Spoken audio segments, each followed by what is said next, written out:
আমি আমার 3 ছেলে মেয়েকে নিয়ে ইতালিতে আসার পরে 2.5 বছর আমার হাজবেন্ড মারা গেছে।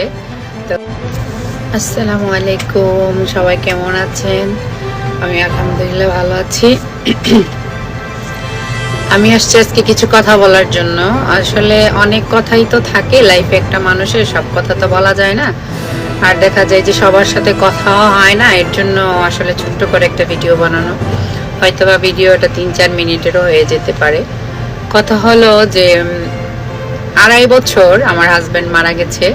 তো আমি আমার 3 ছেলে মেয়েকে নিয়ে ইটালিতে আসার পরে আমি আমার 3টা ছেলে মেয়েকে ছাড়া আমার পাশে কাউকে পাইনি। হ্যাঁ, যারাই আসছে হেল্প করার জন্য বা বলার জন্য হাতে গোনা 2-1 জন, তাদেরকে নিয়েও মানুষ দূর থেকে অনেক ব্যাড কমেন্ট, ব্যাড কথা বলছে। তো মানুষের তো সবসময় সবার সব কথার উত্তর দিতে হয় না। হ্যাঁ, তো একটা কথা হলো, আমার বিষয়ে অনেক বিষয়ে উল্টাপাল্টা কথা বলে মানুষকে বিভ্রান্ত করে।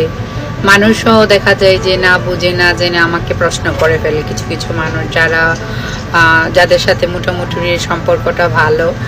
সো এখন ইদানিং দেখি যে অনেকেই মানে এমন একটা বিভ্রান্তকর প্রশ্ন করে যে মানে এমন একটা কথা মানুষ মানে প্রচার করতেছে যে আমি আমার দোকানটা বিক্রি করে দিব। হ্যাঁ, আমার দোকানটা বিক্রি করে দিব, সেইটার জন্য অনেকে আমাকে ফোন দেয় অথবা SMS দেয়। সো আমার কথা সবার আগে যে আমি দোকান বিক্রি করব না। কেন করব না?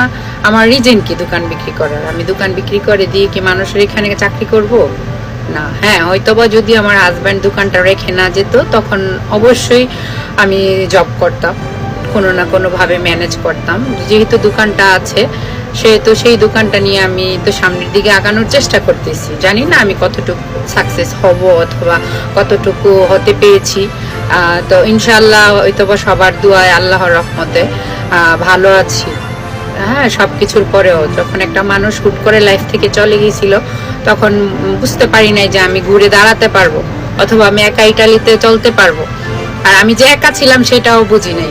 যখন মানুষটা মারা গেছে তখন বুঝতে পেরেছি যে আমি একা, আমি আমার 3টা সন্তান ছাড়া আমার পাশে কেউ নাই। সো দোকান বিক্রি করার কথা ছাড়া বলেন, যারা মানুষকে বিভ্রান্ত করেন এই ধরনের কথা বলে যে আমি দোকান বিক্রি করব, দোকান বিক্রি করে এখান থেকে চলে যাব।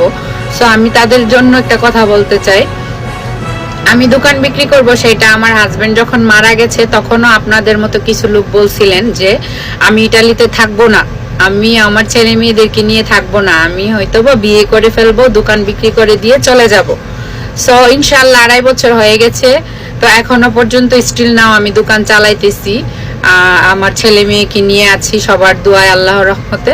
তো বাকি দিনটা জানি না আল্লাহ কি করে, কারণ এই সময়ে এসে যে আমার সন্তানের বাবারা পৃথিবী থেকে চলে যাবে সেটাও আমি জানতাম না। এখনকার দেখি যে ইদানিং অনেক ইয়াং মেয়েদের হাজব্যান্ড মারা যাচ্ছে, 28 বছর, 30 বছর, 35 বছরের ছেলেরা। সো যেই আপুরা, যেই ভাবিরা আমাকে নিয়ে ব্যাড কমেন্ট করেন, ব্যাড কথাবার্তা বলেন, এখানে ওইখানে আজে বাজে মন্তব্য করেন আমাকে নিয়ে, তারা সেই দিনটার অপেক্ষা করেন। হ্যাঁ, এনি টাইম আপনাদের লাইফেও কিন্তু এরকম কিছু হতে পারে। সো মানুষকে কষ্ট দিয়ে কথা বলবেন না, নিজের চরকায় তেল দেন, মানুষের চরকায় তেল না দিলে। আর যেই ভাইয়ারা আঙ্কেলরা বলেন, ভাইয়া বলেন, যারা মানে যেই রিলেশনে পড়েন, তারা এই ধরনের কথাবার্তা বলেন, আপনারাও যদি এরকম কিছু হয় আপনাদের বউ বাচ্চারা কিভাবে চলবে? ইউরোপের মতো একটা জায়গাতে বলেন অথবা বাংলাদেশে যদি থাকে তারা সেই চিন্তাটা করেন। হ্যাঁ, আমাকে আমার ছেলে মেয়েকে নিয়ে চিন্তা করতে হবে না। 2.5 বছর আগে যখন ইটালিতে আসছি, রুনা বিজনেস সম্পর্কে কোনো ধারণা ছিল না, বাহিরের দুনিয়াটা কি ছিল সেটাও ধারণা ছিল না, দোকানের বিষয়ে আমার কোনো এক্সপেরিমেন্ট ছিল না, কারণ আমার হাজবেন্ড আমাকে কখনো এগুলোতে ইনভলভ করেনি। আমাকে সে রাজরানীর মতো অলওয়েজ বাসায় রাখছে। আর তার ছেলে মেয়ে, আমার ছেলে মেয়ে, তার ছেলে মেয়ে তো সেম, চাও তাদেরকে নিয়ে আমার সময়টা কাটতো। তো এখনো দেখা যায় যে আমার বেশিরভাগ ভিডিওই কিন্তু আপনাদের কাছে দেখেন, যারা যারা আমাকে ফলো করেন, যে আমি টিকটক করি, আমি দোকানে নয়তো আমি বাসায়। সো যেটা বলতেছিলাম, দোকানে কাস্টমার আসছিল এই জন্য স্টপ করে দিয়েছিলাম ভিডিওটা।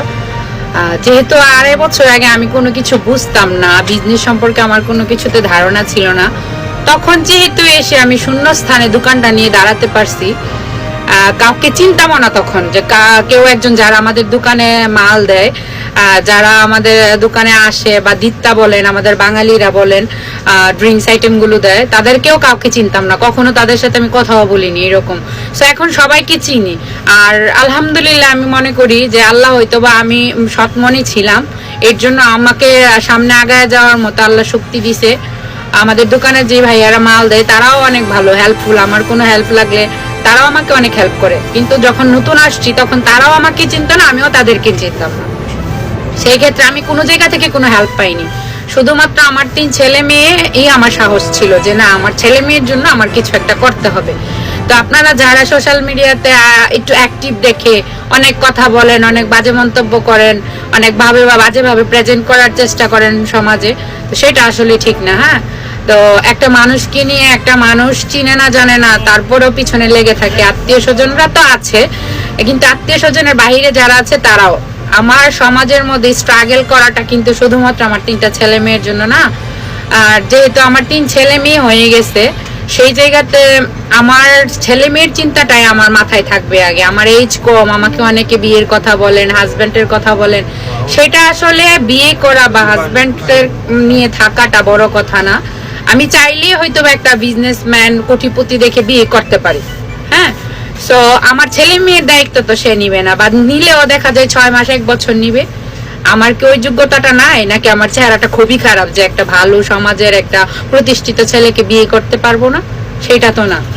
আমি আমার হাজব্যান্ডের 3টা সন্তানের দিকে তাকিয়ে কিন্তু এই পর্যন্ত আসছে। হ্যাঁ, আপনারা কেউ যদি কোনোভাবে হেল্প করতে না পারেন, দয়া করে কেউ বাজে মন্তব্য করবেন না। আর এইভাবে যখন একটা জিনিস যেটা দিয়ে আমি খাই চলি, এটা আমার রিজিক, দোকানটা, সেই দোকানটা নিয়ে যখন কেউ কিছু বলেন না, আমার কলিজায় লাগে।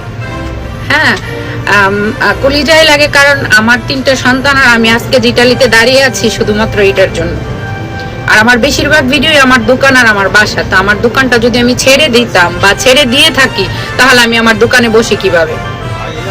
সো আপনারা দয়া করে মানুষের পিছনে লাগাটা বন্ধ করে দেন। একটা মানুষের ধৈর্য শক্তির একটা বাদ থাকে, এমন কিছু কেউ করবেন না যেটা নাকি বললে শুনলে ওই মানুষটার অন্তরের অন্তঃস্থল থেকে আপনাদের জন্য বদদুয়া আসবে।